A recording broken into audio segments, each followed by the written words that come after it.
लेकिन आज हमारे बच्चे लावारिस जानवर है।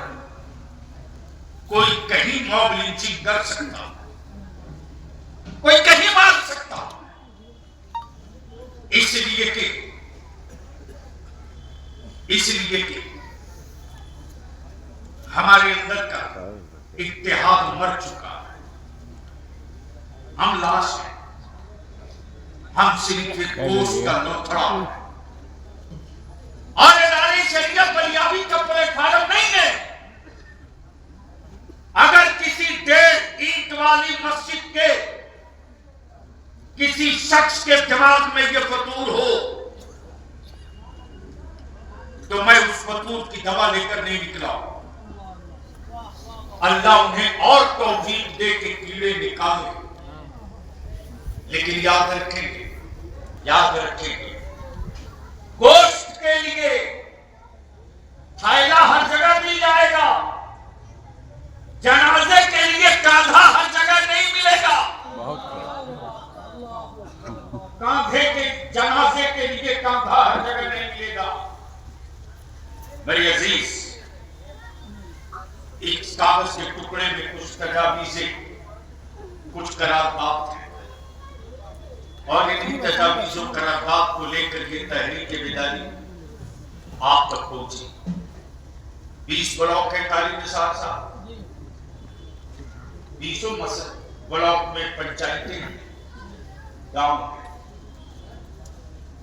सारा स्टेज मजमे में भी उलमाए कराम जमीन एहतराम भरे पड़े। अब बलियादी को किसी तकलीफ की जरूरत नहीं। क्या हमारी मस्जिदों का सर्वे होना चाहिए कि नहीं होना चाहिए? बिल्कुल। अरे कुछ तो बताइए। होना चाहिए। कुछ तो बताइए। हमारी होना चाहिए की कोई डायरेक्टरी बननी चाहिए कि नहीं बननी चाहिए? बननी चाहिए। कौन बनाएगा? 25 साल पहले यही बलियादी पागल की तरह घूमता था भारत भीतर। 25 साल पहले मुझे एहसास था कि आने वाले दिनों में हमारी मस्जिदों के नीचे लोग अपने हाथों का बनाया हुआ माबूद ढूंढेंगे। एहसास था। गली गली फार्म लेके घूमते रहा। आपने नोटिस नहीं की, आपने महसूस नहीं की।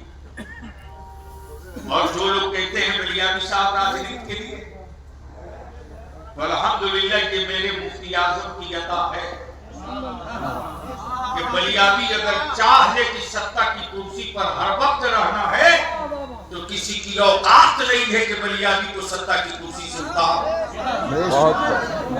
इसलिए कि बलियादी के बाजुओं में दम नहीं है, लेकिन वो एक कादिरी फकीर था जिसका नाम रईसुल कलम अरशदुल कादिरी था। उसने वो टुकड़े नहीं खिलाए हैं, वो टुकड़े नहीं खिलाए जिस टुकड़ों से नफ्स की बोली निकले, बल्कि वो लुकमा खिलाया है जिस लुकमे की असर ये है कि मरते दम तक नबी की अजमत और रिफात की बोली।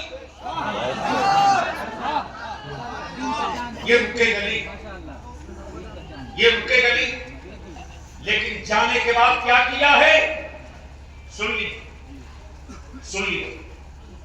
कुछ खबरें मुझ तक पहुंची है तो मैं कह दे रहा हूं, वरना मैं कहता हूं किसी की हिम्मत थी मदरसा बोर्ड, मुल्हका मदरसा बोर्ड, वस्तानिया, फौकानिया, मौलवी, आलिम की सनद को स्कूल कॉलेज के सर्टिफिकेट के इक्वल बराबर करा दे। कोई आंदोलन किया था, कोई एहतजाज किया था, मुसलमानों ने कोई डिमांड किया था? मालूम है आपको 80% कब्रिस्तान बिहार में वक्त में दर्ज नहीं। तूफान की शुरुआत अदारे शरिया ने किसी मैदान में भीड़ लगाकर दीन का सौदा नहीं किया है। मुस्तफा के दीन के सौदागरों के चेहरे पे नकाब किया है। इसीलिए ये नहीं पढ़ दिया मैंने मैंने कहा 1947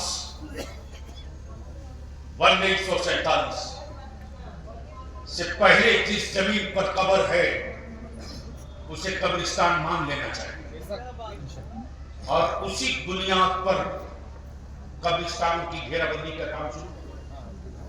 हंगामा और चीखने से मसले का हल नहीं, अखबारों में छप करके मसाइल हल नहीं कर सकते, सड़क पर उतरना पड़ेगा। हम अपने नौजवानों से अर्ज करेंगे, कौन सा प्लेटफॉर्म है जो आपकी मुस्तकबिल की आवाज उठावे? कौन सा झंडा है जिस झंडे के नीचे सबको एक किया जा सके?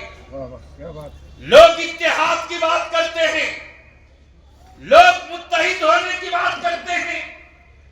मैं कहता हूं इत्तेहाद के लिए पूरी दुनिया, पूरे आलम, अमर जिन्नात तो आदमी, इंसान तो इंसान, जिन्नातों को भी मुत्तहिद करने का सिर्फ एक मरकज है, सिर्फ एक मरकज है, और वो मरकज कहीं और नहीं है, वो मरकज मेरे आका मुस्तफा जाने रहमत का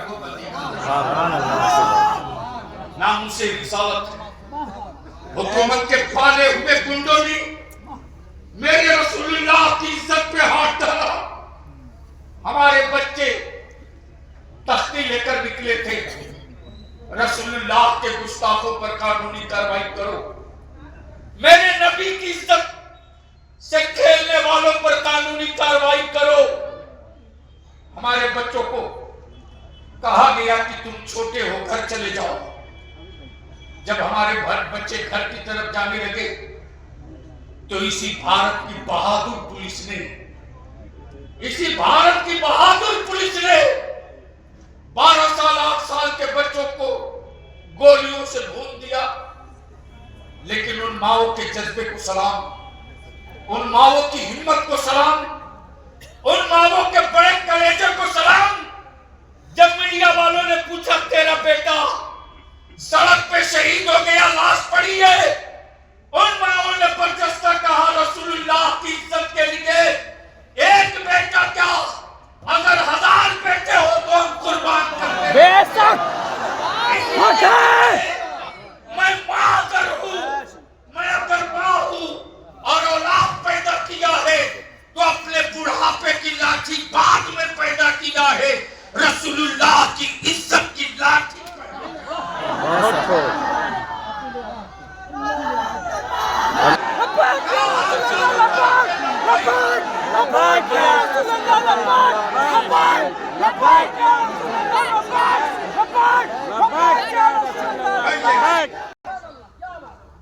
मेरे नबी की इज्जत पे हाथ डालने की गलती मत करना, मेरे रसूल की रिफात पे हाथ डालने की गलती मत करना। तबेदारी शरिया ने तय किया कि ये मौसमी कुकुर मुत्ते निकलते रहेंगे। इनका मुस्तकिल इलाज एक ही है कि एक कानून बन जाए, एक कानून बन जाए। बोलो कानून बनना चाहिए, बोलो बनना चाहिए कि नहीं बनना चाहिए, बोलो बनना चाहिए कि नहीं बनना चाहिए। और भारत में तन्हा मुसलमान वो कौम है जो सिर्फ अपने नबी की नहीं, किसी के भी मजहब का और किसी के भी धर्म का अपमान करने की इजाजत अपनी औलादों को नहीं देती। हमारा मजहब किसी के मजहब